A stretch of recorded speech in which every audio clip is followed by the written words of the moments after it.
na área de liderança, qualidade, produção.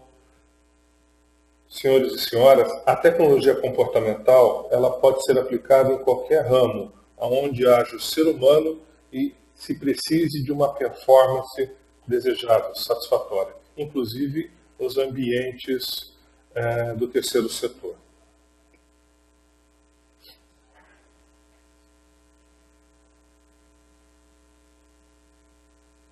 Ok. Me chamaram a atenção aqui que várias pessoas levantaram as mãos. Esses que levantaram as mãos vão ser respondidos através da área do chat e das perguntas. Enquanto isso, eu vou continuar a minha apresentação. Eu vou procurar fazer a apresentação na sequência. Vocês façam suas perguntas no momento em que julgarem conveniente. Eu as responderei pelo chat. O José Luiz Fodra, ele é psicólogo, é o consultor da nossa organização, tem 20 anos de experiência na área de liderança e em psicologia do comportamento. Ele vai estar respondendo às suas perguntas. De uma forma geral, eu vou procurar até às 4 horas fazer a apresentação dos slides e depois eu vou estar aberto, vou abrir o áudio e o chat para que eu possa interagir com vocês e responder as perguntas de todos.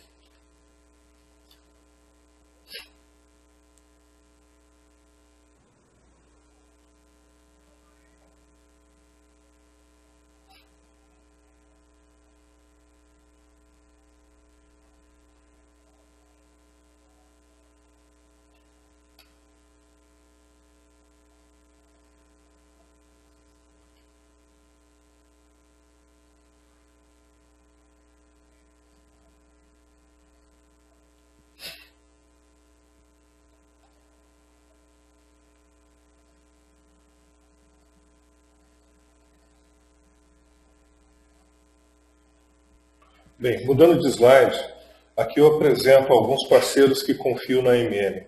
O interessante desses slides não é a questão da marca em si, mas é a oportunidade de compartilhar alguns cases com vocês. Nós temos aqui no Rio Grande do Sul a RGE. Metade da RGE ela distribui energia para metade do estado do Rio Grande do Sul. Então imagine equipes distribuídas por todo esse estado, realizando tarefas distantes do seu escritório, da sua regional e distante da liderança. São equipes de 2 a 5 pessoas. O desafio que existiam eram vários. Primeiro, aumentar a habilidade dos eletricistas, que eram jovens, e de forma que eles acertassem mais, melhorando a performance e com isso reduzindo os acidentes. A questão da liderança e do trabalho em equipe. Inclusive, o desafio também de aumentar a aderência aos procedimentos. Nós temos a Electro como um case bastante interessante. Alguns desses companheiros estão acompanhando o nosso webinar hoje. Vocês fiquem à vontade de fazer perguntas se houverem mais pessoas do setor elétrico brasileiro. Nós temos a Singenta, no setor do agrobusiness, 15 anos sem acidente com afastamento. É um recorde que merece ser compartilhado com todos vocês. Nós temos também a Fitesa, fabricante de TNT no Rio Grande do Sul. Em 5 meses, conseguiram uma redução de 80% dos seus acidentes. A Petroflex, Rio Grande do Sul, 75% dos acidentes em 1 ano. Nós podemos ir longe.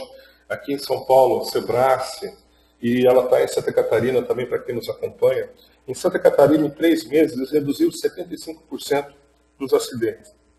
Em São Paulo, eles zeraram em 2 anos os acidentes. Isso eu coloco a vocês para nos levar à seguinte pergunta. Que abordagem é essa? Que tecnologia é essa que permite, ao se focar no comportamento dos trabalhadores, dos gestores, dos líderes, promover uma melhoria de performance significativa que, por efeito, reduz os acidentes? Desenvolve a cultura, desenvolve a liderança e melhora também os indicadores de qualidade e de clima organizacional. O objetivo, então, é lhes apresentar essa tecnologia, de forma que vocês possam, ao acessá-la, utilizá-la na sua empresa, na sua vida pessoal e nas suas atividades, essa empresa também na vida social. O primeiro aspecto da performance humana é errar menos. Não é uma estratégia de segurança. Nós só reduziremos os acidentes se as pessoas pararem de usar a força de vontade e começarem a usar os recursos tecnológicos, pessoais também, para que acertem mais.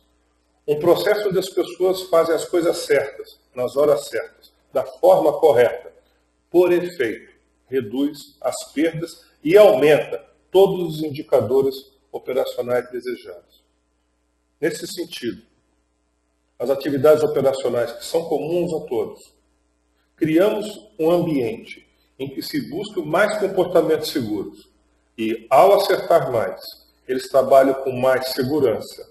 E esse mais segurança envolve trabalho em equipe, com mais liderança, com mais comunicação, com mais interdependência, onde um apoia o outro. O efeito disso, o resultado disso, é menos acidente. E de que forma essas pessoas podem trabalhar e encontrar recursos para que trabalhem de forma mais segura? É aqui que eu apresento a vocês, nesse mesmo slide, algumas informações. Em primeiro lugar, liderança positiva, uma liderança apoiadora, uma liderança em que o gestor, independente do seu nível, ele trabalha para desenvolver a sua equipe, através do coaching, através do aconselhamento, ou mesmo sendo diretivo em alguns momentos. Nós temos também o Behavior Based Safety, que é a segurança baseada no comportamento. Não é segurança comportamental na acepção tradicional do mercado.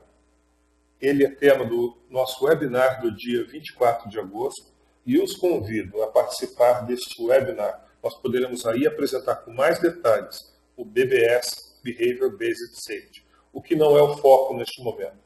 Nós temos também o programa Foco Positivo, em que você tem um processo de observação enxuto que permite a geração de melhorias operacionais no formato mais rápido. O foco positivo está dentro do Behavior Based Safety, mas não possui todo o arcabouço que permite que ele se mantenha dentro de uma organização por 5 a 10 anos. Por fim, nós temos as ferramentas comportamentais, que são entregues aos profissionais de segurança, aos profissionais de psicologia da empresa, aos facilitadores escolhidos da empresa, que podem estar em qualquer nível organizacional, e principalmente aos gestores de times, aqueles que são chefes imediatos. Essas ferramentas, elas permitem aumentar a percepção do risco. E nós vamos conversar nesse webinar sobre percepção. Nós entregamos também uma ferramenta para que eles resolvam desenvolver o comportamento seguro. Eu e José Luiz chegamos no dia de ontem de Uberlândia, e um dos comportamentos que tem se envolvido em acidentes nessa empresa é o uso de luvas, e corresponde a 37,5% de todos os acidentes. Esta ferramenta comportamental, ela é entregue ao facilitador ou ao gestor, ele é treinado nessa ferramenta, e ao rodar o PDCA dessa ferramenta, ele vai promovendo a melhoria contínua e, com isso, ele aumenta o comportamento seguro, o aumento do uso das luvas. Nós temos aí, como vocês podem ver, 8 ferramentas listadas, há muitas outras. Estas são as principais. Fique à vontade de ir registrando as suas perguntas.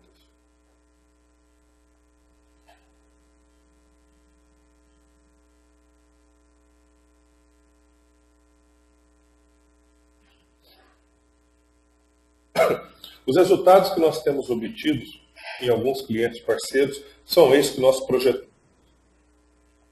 Eu queria dizer a vocês que quem consegue esse resultado são o time de campeões que são selecionados dentro de cada empresa. Nós vamos à empresa, conversamos com as pessoas e as pessoas nos indicam os líderes. Existe um perfil pré-definido. Essas pessoas recebem o treinamento, recebem o ferramental e começam a aplicar essa tecnologia. Estes são alguns resultados. Nós temos o petroquímico 75%, setor de energia 60%, o mínimo que obtemos no setor de energia é de 30%, no setor de agrobusiness é 0 acidente, 100% de redução, no setor de tabaco nós já conseguimos 100% de redução e por aí vai. Ok. Encerrando essa fase de apresentação, nós vamos iniciar a apresentação dos conceitos iniciais. Primeiro, a pirâmide dos acidentes. Nós temos diversos modelos desenhados e apresentados desde que Frank Bird, em 1967, apresentou esse modelo estatístico, em que ele diz que um acidente grave ou fatal, um acidente com afastamento, tem uma proporção para 10 acidentes sem afastamento, 30 acidentes com perda material e 600 atos ou condições inseguras. Eu poderia dizer que a segurança, a nível mundial, hoje, ela está estruturada baseada nesse conceito. Tanto que podemos dizer que os principais indicadores de uma organização hoje, feliz ou infelizmente, é o número de acidentes com afastamento, sem afastamento.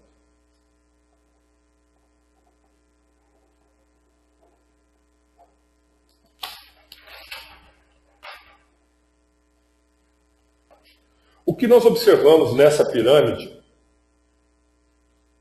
a base são atos e condições inseguras. Esta base de atos e condições inseguras desenhada por Frank Bird definiu e, se não induziu, as pessoas a buscarem o comportamento de risco e a condição de risco como foco das suas melhorias. E eu quero que vocês tenham atenção a esse aspecto. Por quê? Desde 94, eu posso dizer que esse gráfico ele representa a média das empresas em que nós realizamos consultoria. 70% de todos os acidentes, valor médio das empresas, o comportamento era o fator associado aos acidentes. 4% equivaleu à condição. Eu quero que vocês prestem atenção nesse número. 4% dos acidentes se envolveram diretamente e de forma pura com o acidente. 26 mais 70 é 96% é o comportamento puro ou o comportamento associado à condição. O fato é que os sistemas de gestão, OSAs, ISOs, e os planos oriundos dela, e o ferramental e os processos de priorização, eles focam muito mais a condição, o recurso, do que o comportamento. Então nós podemos dizer aqui que está a nossa maior oportunidade, porque hoje as organizações, elas filtram o leão, é como se fosse uma peneira que filtra e deixa passar. Ele segura o ratinho, que são os 4%, e deixa passar o elefante pela peneira, que são os aspectos comportamentais. Essa é a nossa maior oportunidade. E é por isso que as empresas que estão implantando a tecnologia do Behavior Based Safety hoje, ou as ferramentas comportamentais que eu pude lhes mostrar, estão conseguindo uma alta redução nos seus acidentes. Porque pouco se foi feito de uma forma direta. Treinamento ajuda na melhoria do comportamento, sim, mas de forma indireta. Nenhum treinamento garante que a pessoa irá realizar um comportamento seguro. Assim como nós conhecemos várias plantas que estão no nível de condição segura como se fosse da NASA, e mesmo assim tem acidentes. Hoje, nitidamente, ter uma condição segura ajuda na prevenção de acidentes, mas não determina a inexistência destes. Isso nos leva a uma reflexão importante. As empresas precisam iniciar um processo de priorização do enfoque comportamental. O principal produto de cada organização não é energia, não é manufatura, não é produto, é comportamento. O comportamento dos seus funcionários, que permite que a missão da empresa seja realizada e os produtos sejam produzidos e entregues. Então, em primeiro lugar, começar a priorizar o enfoque comportamental. Segundo, inserir no seu processo, no seu sistema, ferramentas comportamentais. Desenvolver a habilidade de seus gestores, líderes e funcionários no uso dessas soluções. E o maior de todos os desafios é ensinar os líderes e os especialistas a pensar de forma comportamental. Com isso, encerramos essa primeira etapa e iniciamos a segunda. Nós estamos falando de comportamento. O que podemos definir, então, por comportamento, atitude, hábito, de forma que todos tenhamos o mesmo entendimento? Comportamento, de uma forma, uma definição bem prática, talvez não tão técnica, mas muito clara, é tudo o que você faz ou fala. Sentou, levantou, virou a cabeça, olhou para cima, é comportamento. Vestiu a luva, retirou a luva, colocou o capacete. São verbos de ação relacionados ao que o corpo faz. E ao falar com vocês, eu estou realizando um comportamento verbal. Falar também é um comportamento. O que é atitude, então? Porque existe uma grande confusão entre comportamento e atitude. Atitude não dá para ver. Atitude é um guia interior. É o que cada um de vocês sente. É o que vocês pensam.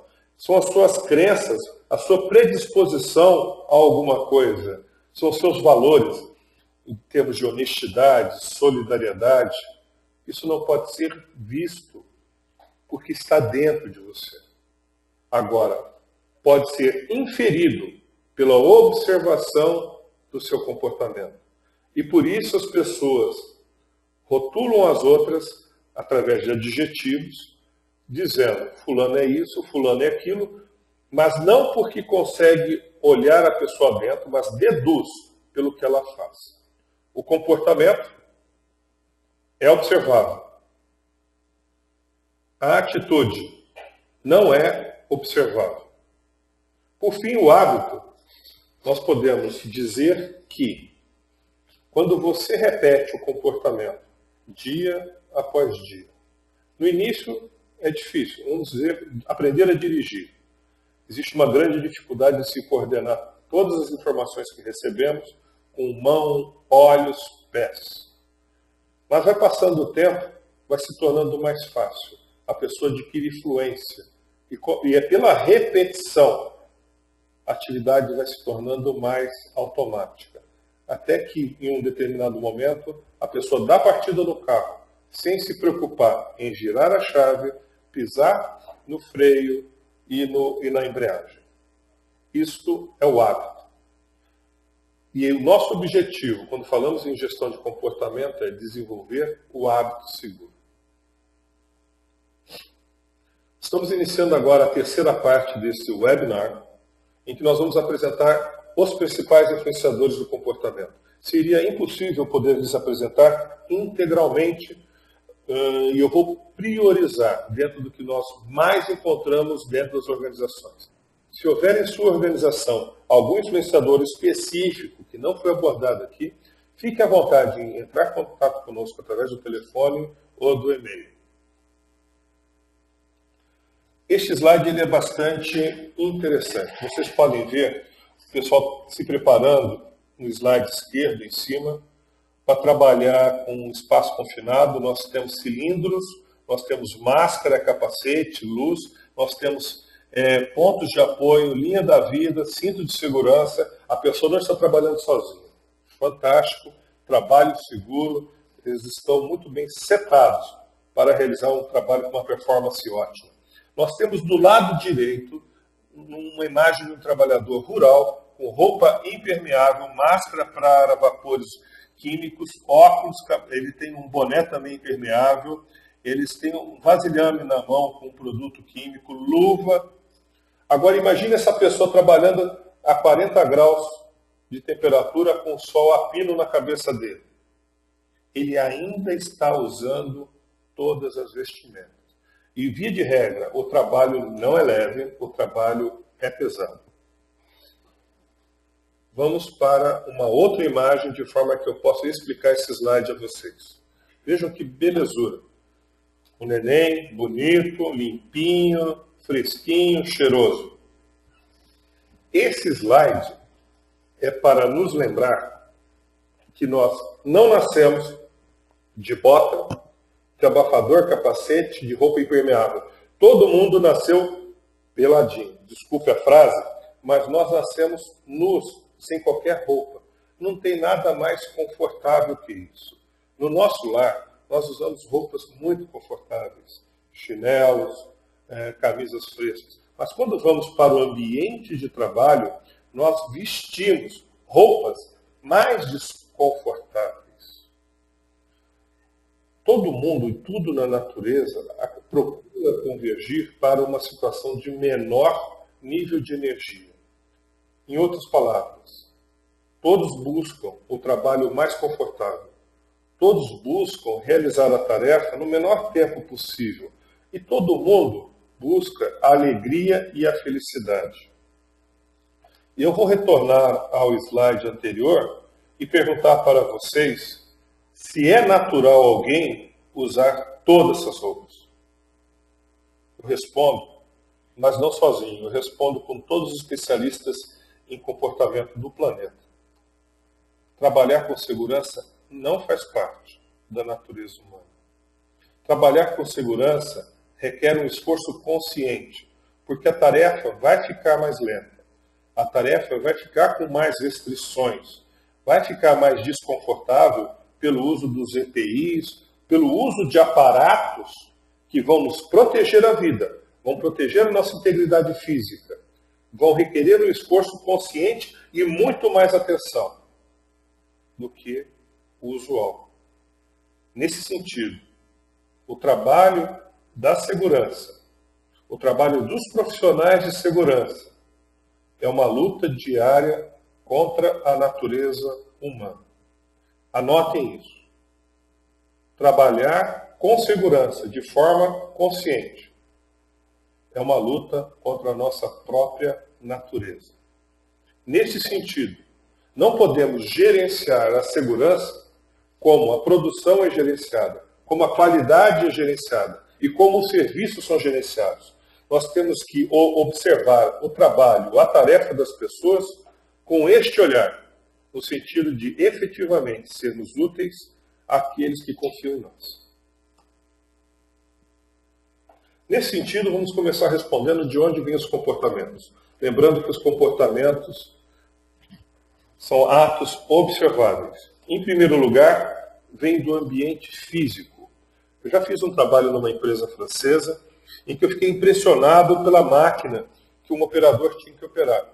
Ele tinha que cruzar os pés, porque a máquina foi mal projetada. Ele primeiro pisava num pedal, e depois, para acessar um outro pedal, ele tinha que deslocar o corpo dele. O que eu quero dizer com isso é que o ambiente físico influencia o comportamento das pessoas. O outro ambiente que influencia é o sistema. Um sistema de metas arrojadas, um sistema de metas frouxas, um sistema de regras. Um sistema de regras fáceis de serem seguidos, ou um sistema de regras complexo e detalhado, difícil de ser seguido. Um outro ambiente que também influencia o comportamento é o clima de uma equipe. Eu já fui numa outra empresa em que havia 7 pessoas numa determinada área, e a área era o gargalo. Se dava um problema nesta área, parava toda a fábrica. O que nós identificamos na pesquisa de clima, no clima de segurança, eram 7 pessoas que trabalhavam juntos, mas um não ajudava o outro, um não olhava para o outro, um não apoiava o outro. Eu pergunto a vocês qual era o clima neste setor de trabalho. Nesse sentido, temos também os fatores pessoais. O conhecimento que a pessoa tem, a habilidade em realizar a tarefa, a fluência. E quando eu coloco aqui atitude, nós entramos no viés da personalidade, que influencia o como a pessoa escolhe fazer, de uma forma mais rápida ou mais lenta, por causa da sua personalidade ser mais calma ou mais agitada, dele gostar do trabalho dele ou não gostar, dele se sentir realizado ou não, e por aí vai. Os fatores pessoais influenciam muito o comportamento. E por fim, Nós temos o comportamento em si, que ele é um forte influenciador, se a pessoa vai continuar realizando ou não. Vou dar um exemplo para vocês. Um funcionário novo chega na área e vê um funcionário antigo trabalhando. Ele ainda precisa ser aprovado depois de 3 meses. Ele irá imitar o comportamento dos funcionários mais velhos para ser aceito pelo grupo e aprovado pelo chefe. O comportamento de um do grupo, de um líder, ou o comportamento de várias pessoas do grupo influenciam o comportamento de um indivíduo. Finalizando esse slide, eu queria dizer para vocês um exemplo bem simples. Imagine a sala onde vocês estão. Vamos pintá-la da cor laranja ou do amarelo canário. Influenciamos o ambiente. Essa cor, ela vai estimulá-los fisiologicamente e psiquicamente. Vai influenciar seus fatores pessoais de forma que vocês fiquem mais agitados. E esta sensação de agitação irá começar a fazer com que vocês se movimentem mais na sua cadeira, olhando para o lado, sentando, ficando de pé, influenciando o comportamento. Este exemplo simples mostra a interdependência dessas 3 variáveis. O ambiente influenciando o fator pessoal, influenciando o fator comportamental. Sabendo disso, vocês estão de olho nas grandes variáveis para desenvolvermos uma cultura de segurança total. Ao desenvolvermos e estudarmos as relações entre ambiente, fator pessoal, fator comportamental e as tratarmos, nós estamos facilitando o comportamento seguro e desenvolvendo uma cultura de segurança total. Voltando ao slide anterior, eu só queria dizer o seguinte: atitude nós não conseguimos observar, portanto é difícil gerenciar. O comportamento nós podemos observar, portanto ele é mais fácil de ser gerenciado. As atitudes influenciam o comportamento e o comportamento influencia as atitudes. O escopo hoje escolhido é focar no comportamento para desenvolver o comportamento seguro e a performance. O foco primordial, primário, não é a atitude da pessoa, mas sim o que ela entrega e o que ela realiza. Durante o processo de implantação, usamos habilidades de coaching, técnicas de desenvolvimento, para que a atitude das pessoas seja trabalhada e o ser humano melhorado. Só que tem um viés muito importante. As pessoas não podem se acidentar por causa da dor e o ferimento que isso é trazido no dia de hoje. Então, hoje, elas têm que realizar um comportamento seguro, mesmo que talvez elas não concordem. Mas durante o processo em que trabalhamos com as pessoas, nós procuramos desenvolvê-las para que haja um alinhamento atitudinal com o comportamento. Este é um assunto que eu estou à disposição para conversar com vocês a qualquer instante, mesmo depois do seminário. Ok. O que conduz os comportamentos de risco? Eu já apresentei os fatores físicos, ambientais e os fatores pessoais. Todos eles são antecedentes. Eles vêm antes da pessoa realizar o comportamento. E chega um momento crítico. Vamos dizer que seja o caso do uso da luva. Uso ou não a luva? A pessoa olha o caminho de usar a luva, que é o caminho do comportamento seguro. Ela sabe que vai estar protegida, mas existe uma barreira impedindo que ela use. E ela olha no caminho do comportamento de risco, de trabalhar sem a luva. E ela opta por trabalhar sem a luva porque é mais vantajoso. Porque o custo para ela será menor. Enquanto que o custo para se realizar o comportamento seguro será maior. Eu vou explicar essa questão de custo-benefício, que é essa barreira. O nosso trabalho de vocês e o nosso da MM é pegar essa barreira que impede o comportamento seguro e deslocá-la para o comportamento de risco.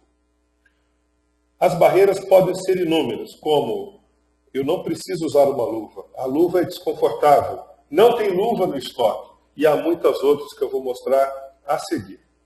Ao tratarmos cada barreira de forma individual, nós estamos contribuindo para desenvolver a cultura de segurança total.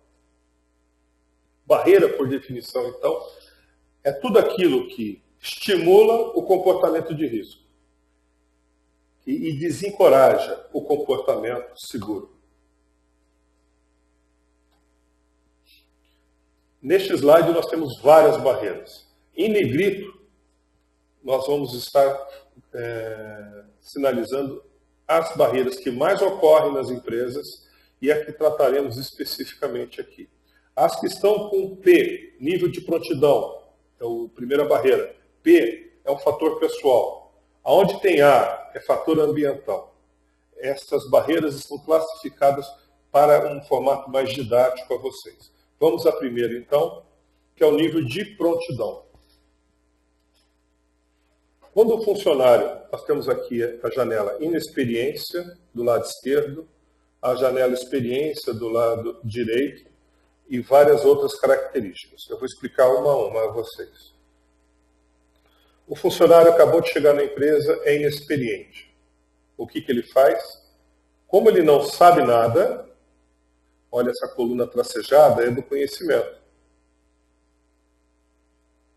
Por não saber nada, ele presta atenção, vou para cima, olha, siga o meu mouse, ele presta atenção em tudo. O nível de concentração dele é alto.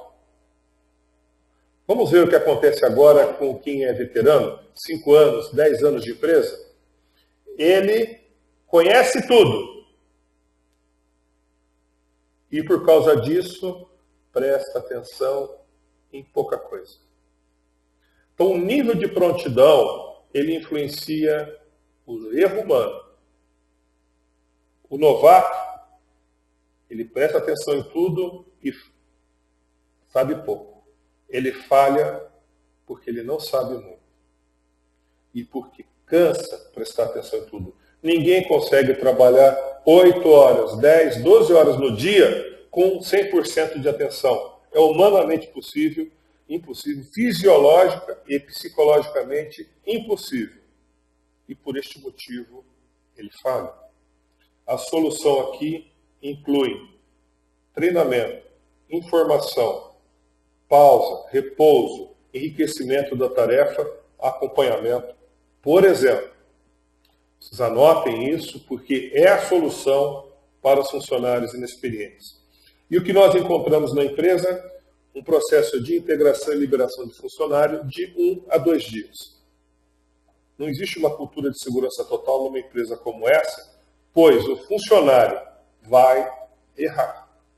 E a definição de uma cultura de segurança total é onde, do presidente ao faxineiro, ninguém realiza um comportamento aceitando a possibilidade do erro.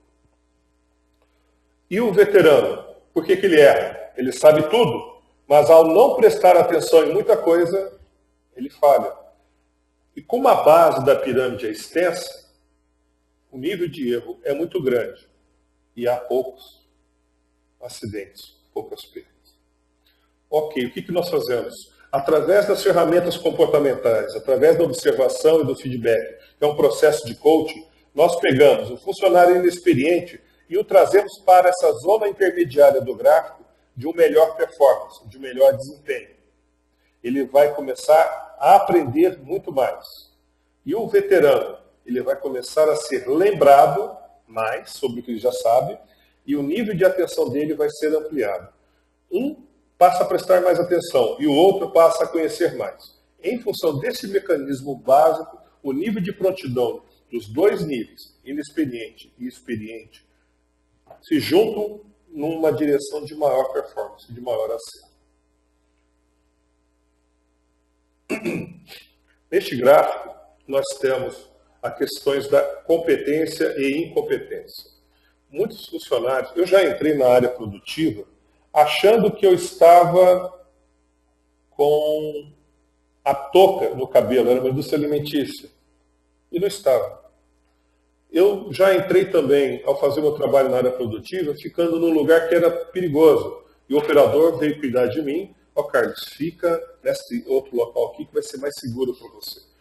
Pegando esse exemplo do local seguro, de onde eu deveria ficar. Isso é o que a gente chama de uma incompetência inconsciente. Eu não sabia que estava fazendo errado. Todos nós temos este momento. Como é que a gente faz para que uma pessoa migre de uma situação de incompetência inconsciente e saiba que ele está fazendo errado? Esse é o ponto. Incompetência consciente. É através do treinamento, através da informação. Ok. Mas eu saber que eu estou fazendo errado não é suficiente para me motivar a começar a fazer certo. Veja, todo ser humano tem coisas boas, tem qualidades e defeitos. Mas não é da noite para o dia que os defeitos são corrigidos. Então, que processo deve ser instalado para que a pessoa queira fazer um esforço consciente de agir certo, que é o que chamamos de competência consciente. E as soluções são treinamento de habilidade, feedback frequente, contínuo e aplicação de consequências. Aplicação de consequências no seguinte sentido. Se a pessoa acerta, os parabéns. Se a pessoa erra, olha, você está fazendo errado, vamos trabalhar para fazer melhor. Vamos trabalhar juntos. Por fim, pela repetição de fazer as coisas corretas, a pessoa migra da competência consciente para a competência inconsciente. E ela aí entra na força do hábito. Desejamos o hábito? Sim. Mas a pessoa ficar inconsciente, agir corretamente, sem se perceber, também é fator gerador de erro se houver um alerta ou um problema na atividade produtiva. Nesse sentido, nós temos que manter a pessoa sempre tendo lembretes para manter a sua consciência situacional e o feedback ajudando nesse processo. Neste mapa, vocês estão vendo o principal mecanismo de gestão do comportamento. A gestão do nível de prontidão, por isso, envolve informação, que agrega valor, treinamento, que desenvolve habilidade e agrega valor. A andragogia é muito importante neste aspecto. Feedback sistêmico, frequente e positivo, que agrega valor no comportamento desejado. A aplicação de consequências adequadas, se a pessoa age certo e se ela age errado. E lembretes durante todo o processo, de forma a manter a pessoa na rota. Segunda barreira é o senso de propriedade. Eu peço que vocês deem uma olhada nessa imagem, que ela é bastante comum. Hoje, frequentemente eu encontro nas empresas a propriedade da segurança do técnico de segurança, do engenheiro de segurança. Algumas outras, além de ser do departamento de segurança, ela é do chefe. Mas muito poucas. A propriedade é do trabalhador, é do colaborador. As pessoas cuidam bem daquilo que é delas. E eu vejo, às vezes, na empresa, o motorista de um veículo da empresa cuidar mal. Ele passa no buraco, ele não freia no quebra-mola, ele não mantém limpo. E conversando com eles, o que eles falam?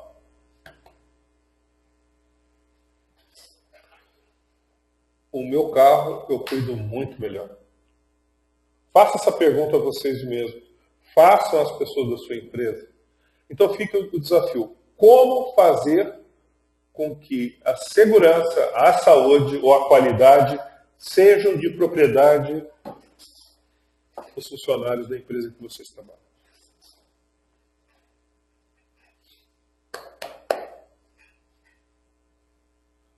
Muitas vezes as pessoas nos trazem perguntas. Como é que eu resolvo o problema A ou o problema B? A minha recomendação a vocês, simples, é devolvam a pergunta. Como é que você acha que na sua experiência, no seu conhecimento, este problema deve ser tratado? E ao invés de manter uma relação de dependência, estabelecer uma relação de desenvolvimento do outro, geradora de confiança e de propriedade. Ele participa da formação do plano de ação. O nome dele está no plano de ação. Isso é só uma técnica simples, existem muitas outras para aumento de propriedade, mas ao ser implantada, ela transforma. Os resultados que eu lhes mostrei utilizam a técnica de aumento de propriedade. Ela gerencia o nível de prontidão. E é por isso que os resultados, em algumas empresas, vêm de uma forma extraordinariamente rápida. Terceira barreira, percepção. Veja só que interessante. Até hoje fala-se da radiação, do acidente de radiação em Brasília. O pessoal fala muito de AIDS, câncer, doença do coração. Mas, pessoal, o acidente com veículos, automóveis, matam mais do que todas as guerras da humanidade. A reação não é a mesma. Pelo contrário, vamos vender mais carros. Isso é o impacto da percepção. E nós temos que gerenciar esse aspecto dentro das organizações. Vocês estão vendo agora um leão. O leão, dentro de uma organização, vamos chamar de perigo. Ele morde, é da natureza dele morder e ferir. Nós podemos pensar numa máquina, nós podemos pensar na energia elétrica, nós podemos pensar em qualquer perigo. Só um minutinho, por favor. Nesse sentido, eu quero que vocês vejam o próximo slide. Isso é o que acontece com o leão. Por incrível que pareça. No primeiro dia de trabalho, o funcionário vê, o novo funcionário encontra o leão. Ele tem medo, tem respeito, não chega perto. Depois de 10 anos, o que acontece? Esse leão já virou amigo, já vai fazer programa junto no final de semana, bater bola. Ele já começa a se relacionar num nível de confiança e intimidade muito grandes, que leva a pessoa a se expor a esse risco. Um exemplo de percepção é a pessoa tirar o abafador, abrir o abafador para conversar no meio do processo produtivo. Um pouquinho só não tem problema. Uma outra exposição é ter inflamáveis espalhados pela fábrica toda. Um outro, que envolve percepção, é usar uma ferramenta que não está em condições seguras. Um outro problema de percepção que nós encontramos nitidamente é achar que nós podemos obter a melhor performance dos funcionários punindo eles, ameaçando, brigando. Pessoal, no primeiro dia nós temos o perigo. No segundo ano, terceiro ano, no 20º ano de trabalho, não é tão perigoso assim trabalhar no setor A ou no setor B. A percepção afeta isso. Então eu fico pensando, que fatores afetam a percepção? O primeiro se chama familiaridade. A pessoa vai se acostumando tanto com a sua área que já não percebe mais os detalhes. Igual um casal que namora. Um percebe o outro em todos os detalhes. Depois de 10, 20 anos, já não se percebem tanto. A familiaridade é um grande desafio. Nesse sentido, existem outros fatores influenciadores que nós podemos também estar apresentando para vocês em outro momento. O processo de aplicação das ferramentas comportamentais. Informação é uma ferramenta comportamental? Claro que é. Treinamento bem dado? Claro que é. O feedback é o mais forte de todas as intervenções. Nós desenvolvemos uma ferramenta de aplicação de 2 horas, em que os facilitadores da empresa aplicam e enrolam. Dessa forma, o que a pessoa não percebia antes, passa a perceber. Pedir para o funcionário fazer a revisão de procedimentos e regras é uma intervenção comportamental. Pedir para que eles levantem e analisem os riscos das suas áreas de trabalho, mesmo que não seja feito tão bem quanto o técnico, o engenheiro de segurança, é também uma intervenção na percepção, além de gerar o senso de propriedade. Pense nisso. Complacência. Voltando à pirâmide, eu quero dizer para vocês quais são os fatores geradores de complacência. Complacência é ver algo errado e não fazer nada para arrumar, para acertar. E um dos principais aspectos está aqui embaixo. Você tem 100 mil comportamentos de risco para um acidente com afastamento. A pessoa faz as coisas erradas e não se dá mal, pelo contrário, se dá bem. Vamos dar um exemplo? A lei que diz que é errado e vai ser multado quem falar com o celular enquanto dirige. A propaganda diz, Conversar no celular ou telefone enquanto dirige causa acidentes. E eu pergunto, alguém já viu a pessoa, na hora que atender, bater o carro? Não.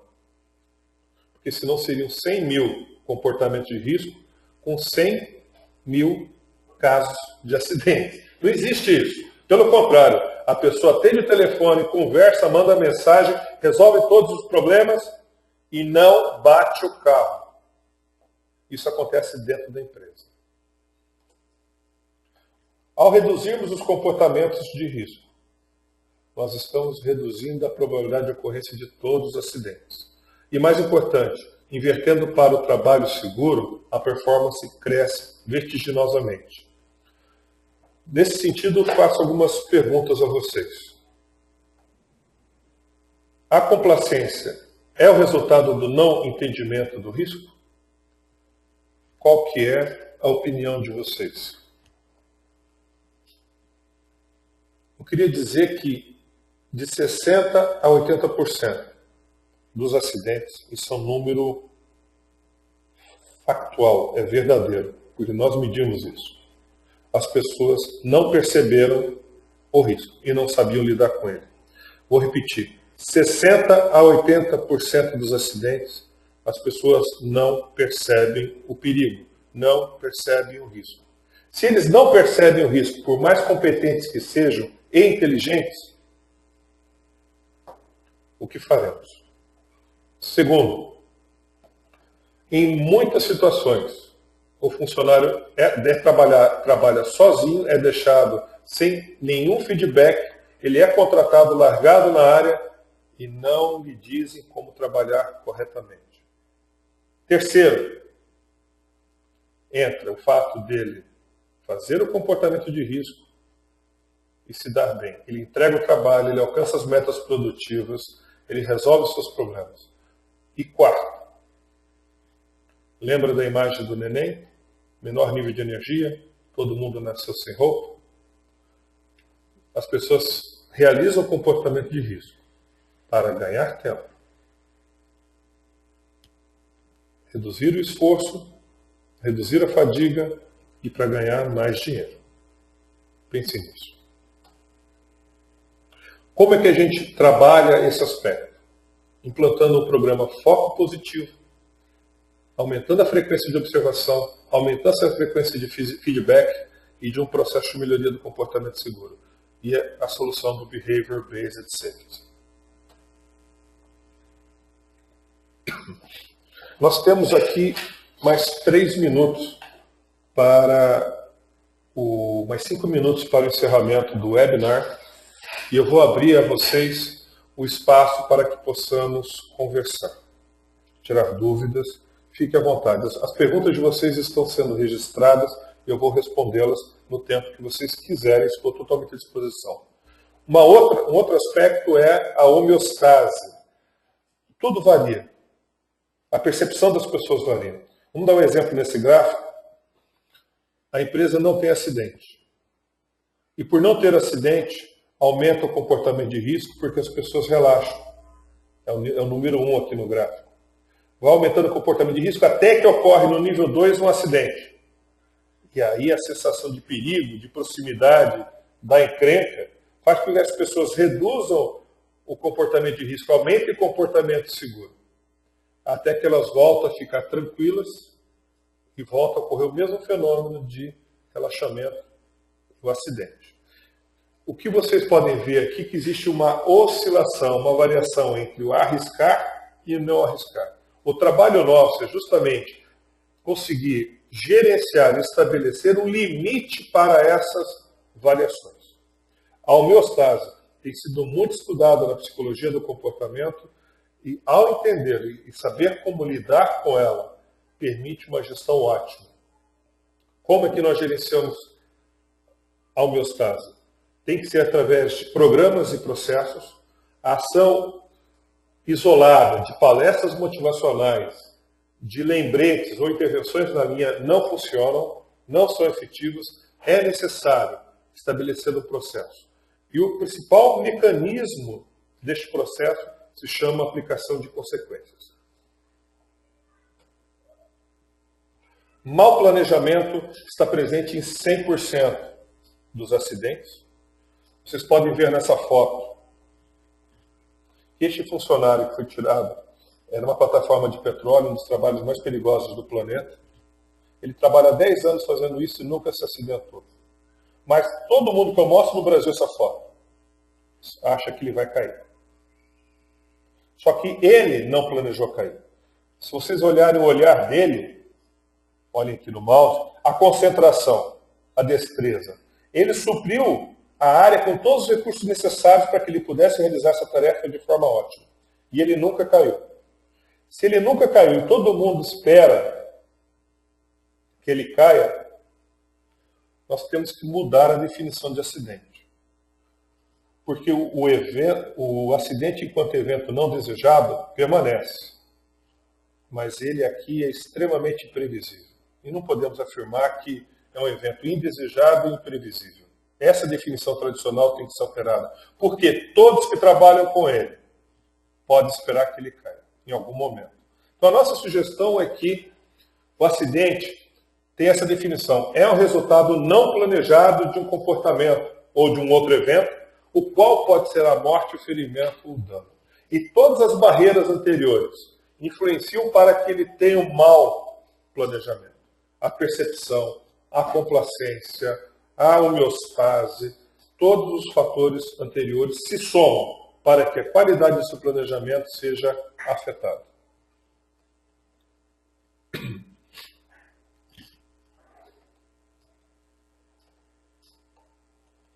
Bem, seguindo o combinado, já são 3 horas, eu gostaria de caminhar, tem muitas outras coisas que eu gostaria e poderia conversar com vocês, mas para caminharmos para o encerramento deste webinar.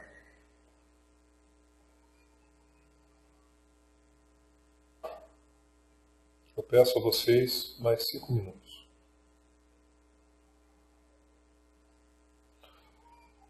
Os acidentes graves são eventos de baixa probabilidade. Eles acontecem pouco.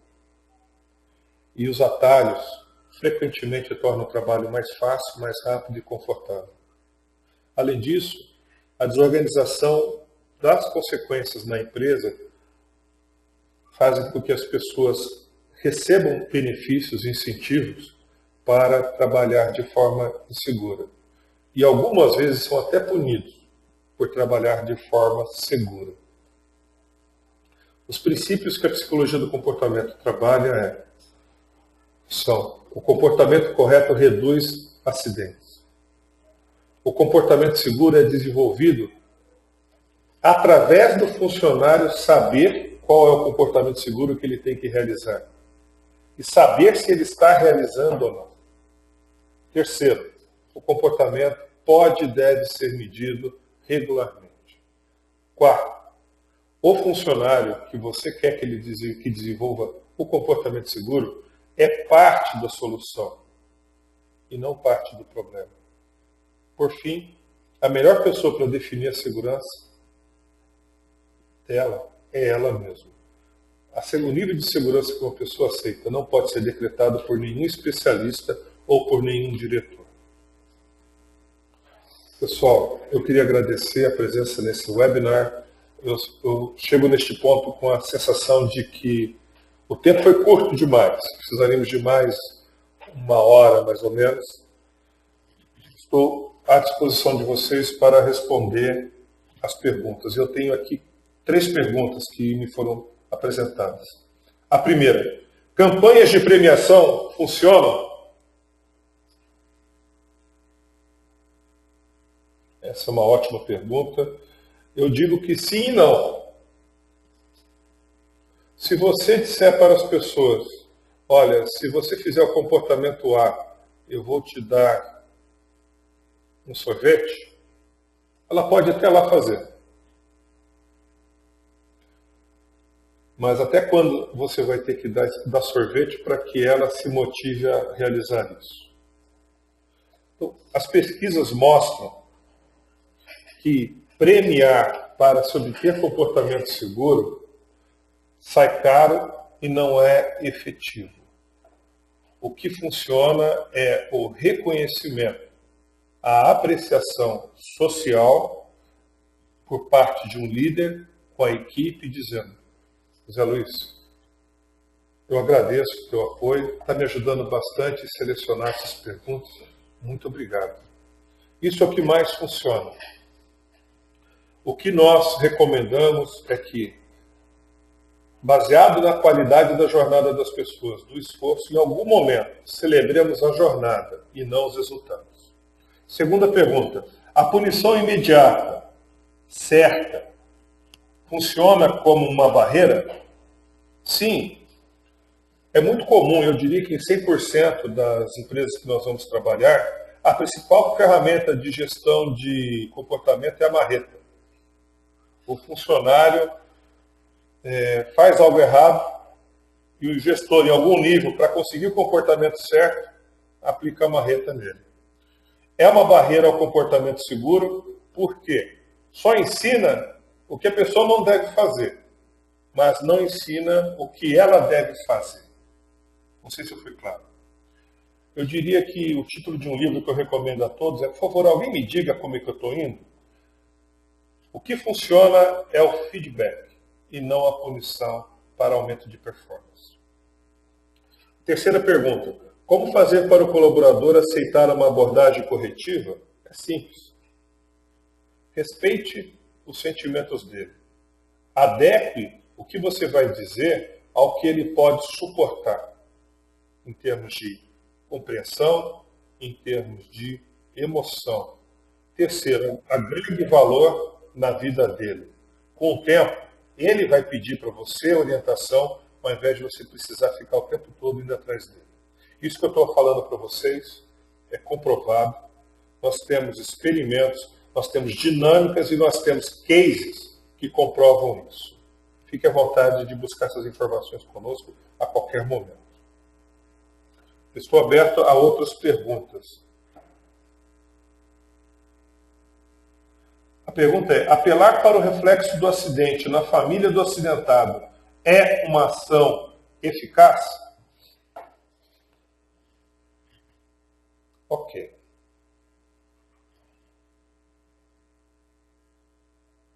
Eu diria que é pouco eficaz.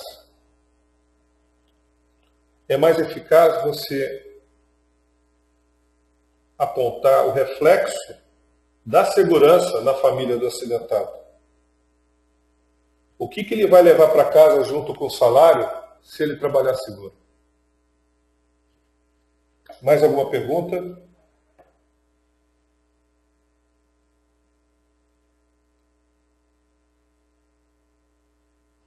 Elas estão se reduzindo, eu estou à disposição de vocês todos.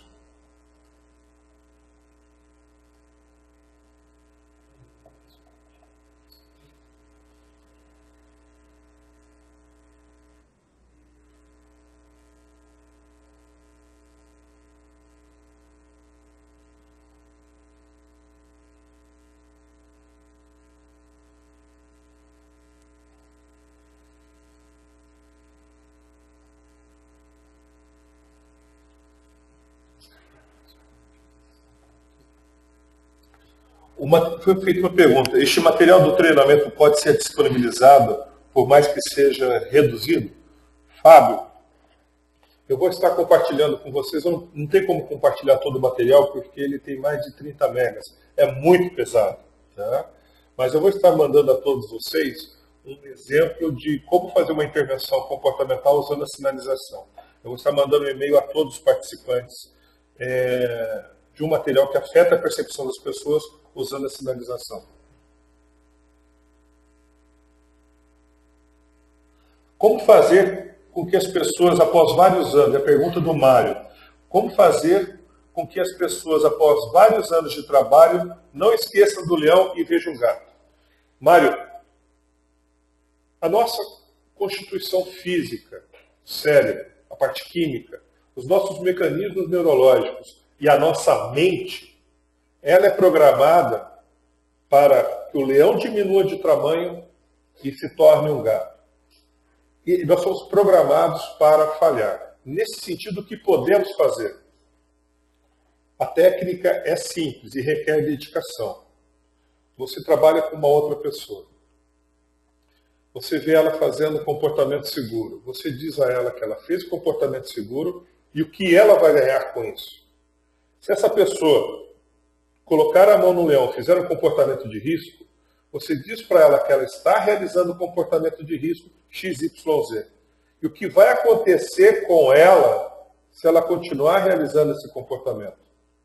Lembra que as pessoas planejam mal? Planejam mal porque não conseguem enxergar as consequências de seus atos. Portanto, na sua relação com ela, não diga que ela não seguiu a regra de segurança. Ninguém gosta disso. Ninguém gosta de policial. As pessoas gostam de pessoas que se preocupam e se interessam por elas. Então diga, eu me preocupo com você.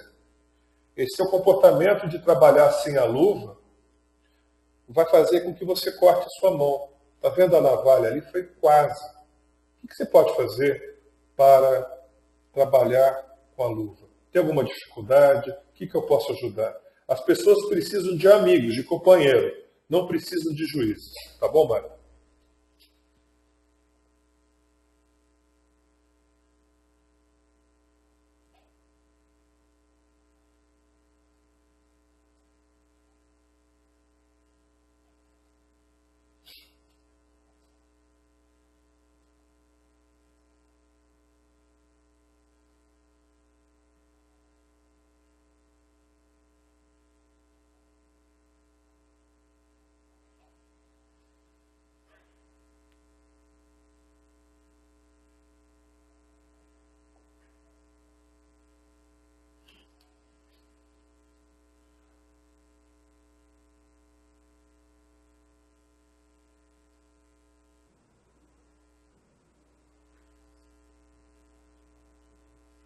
Tem uma pergunta aqui da Cibele.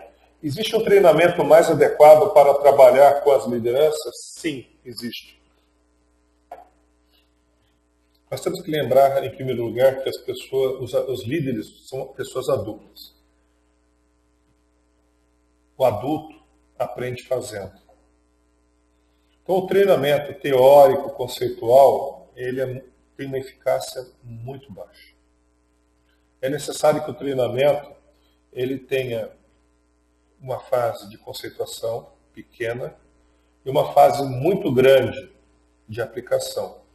Então, imaginemos uma sessão de 3 horas de treinamento de liderança, colocamos 40 minutos de conceituação e o restante do tempo em aplicação prática. Damos um dever de casa para que eles realizem durante algumas semanas. E na próxima sessão, um mês e meio depois, nós, de manhã, por exemplo, conversamos sobre a experiência deles, as facilidades, as dificuldades, as dúvidas, e aplicamos no período da tarde um pouco de conceito e mais atividade prática. Não sei se você gostou da resposta, mas dá trabalho, em contrapartida, o resultado é fantástico. Porque em todos os cases que eu mostrei para vocês, em todos, e eu vou voltar lá, vou apresentar agora no slide para vocês, dá um tempo de chegar lá. Em todas essas empresas que eu estou projetando agora, em 100%, nós desenvolvemos a liderança em segurança. Eu queria dizer que o funcionário só faz o que é importante para o chefe, nem mais nem menos. Se da noite para o dia o time começa a trabalhar de forma mais segura, é porque o líder está liderando. Estou à disposição para conversar com você a qualquer momento sobre esse assunto.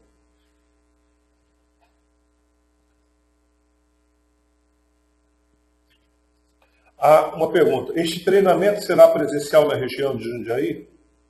Sim, está no nosso plano ainda esse ano realizar aqui em Jundiaí um treinamento presencial sobre a psicologia do comportamento. Nós estaremos informando a respeito dele. Eu queria avisar também que no mês de outubro nós estaremos realizando, pelo 8º ano seguido, o Seminário Nacional de Segurança Comportamental. Já se considerem todos previamente convidados a este evento maravilhoso.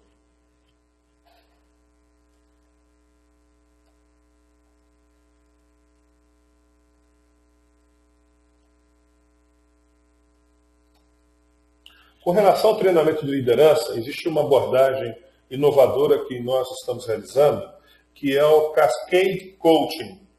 O que considera isso? Nós sabemos que o comportamento do funcionário operacional é produto do comportamento do coordenador. O comportamento do coordenador é produto do comportamento do gerente. E o comportamento do gerente é produto do comportamento do diretor.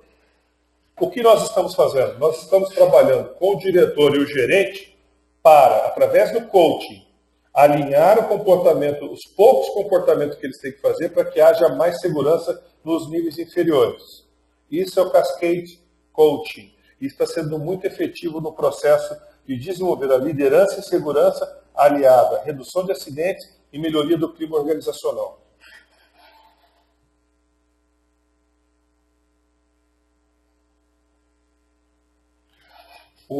A Maria fez uma pergunta aqui bastante interessante, que eu afirmei que 80% dos empregados que se acidentam não percebem o risco. Deju afirma que percebem e negam. Qual a sua opinião sobre isso? Olha, eu respeito muito o Deju, mas James Reason publicou um livro em 2001 e um outro em 2008 falando sobre erro humano. E é a maior autoridade mundial atual sobre isso. Ele diz que é 70% a 80%. E esse número eu tenho validado em todos os nossos clientes. Não que em todos seja 80%, mas é uma faixa de variação de 60% a 80%.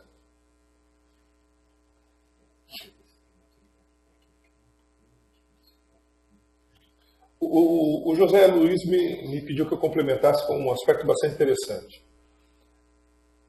Se o processo de trabalho ele é mais automatizado ou mais manual, se ele é mais complexo ou mais simples, se a pessoa tem acesso aos indicadores ou não, ou se é mais especializado ou menos especializado, estes fatores influenciam o nível de percepção, influenciam o tipo de erro que eles têm. Se é um erro cognitivo, uma falha cognitiva, uma falha em seguir regras, uma falha de conhecimento ou uma falha de percepção. E esses fatores ambientais influenciam nesse percentual. Mas, realmente, o negar existe, mas não podemos dizer, não dá para afirmar que ele seja 60%, 80%. 60%, 80% é falha de percepção. Agora eu vou te falar o seguinte, só para a gente raciocinar lateralmente, Maria.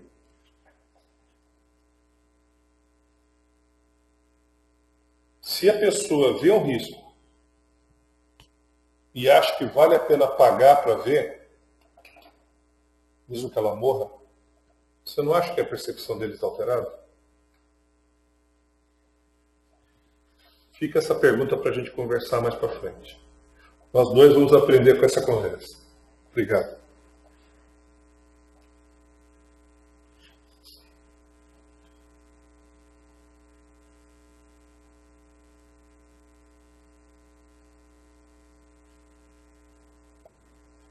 Se vocês quiserem, eu estou liberando o áudio de vocês.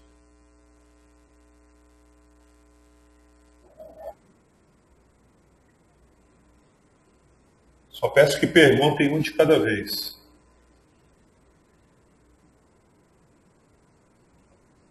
Tem mais alguma pergunta?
Não havendo mais perguntas, vou permanecer no ar mais alguns minutos, uns 15 minutos.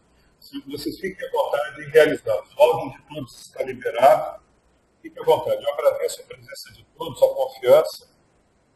Se precisar de alguma coisa, tiver alguma dúvida, procurar alguma recomendação bibliográfica, fale conosco, que a gente vai ter muita alegria em muito obrigado a todos.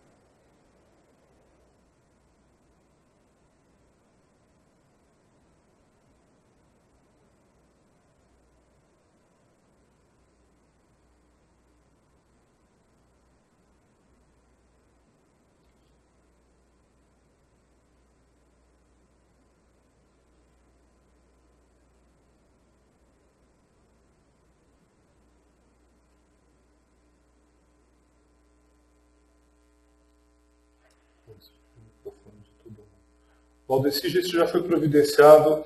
Por favor, me nos dê um feedback que você esteja ouvindo ou não, por favor. Cássia, obrigado pelo seu feedback. Manteremos você informada sobre as novidades. Obrigado, Renata. Recebi o seu feedback. Você está ouvindo bem?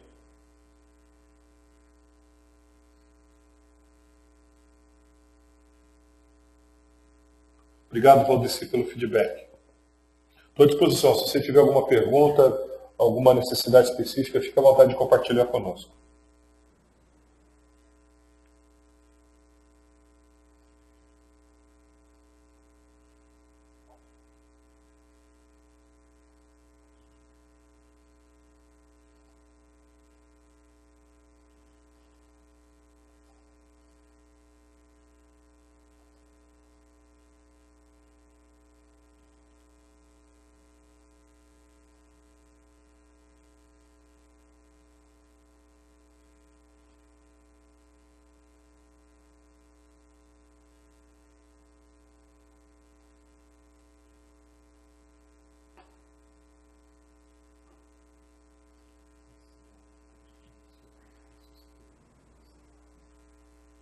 Sibeli, a pergunta é previsão de curso presencial.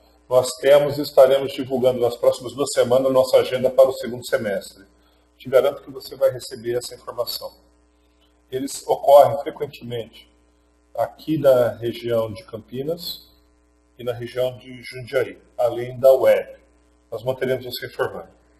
O curso que nós oferecemos, para você ter uma ideia, vai ser o 8º Seminário Nacional de Segurança Comportamental, analisando os acidentes envolvendo os fatores pessoais e comportamentais, desenvolvendo o comportamento seguro e agora este quarto, que é a psicologia do comportamento aplicada à prevenção de acidentes. Renata, fique tranquila que eu mando o material para você por e-mail, tá bom?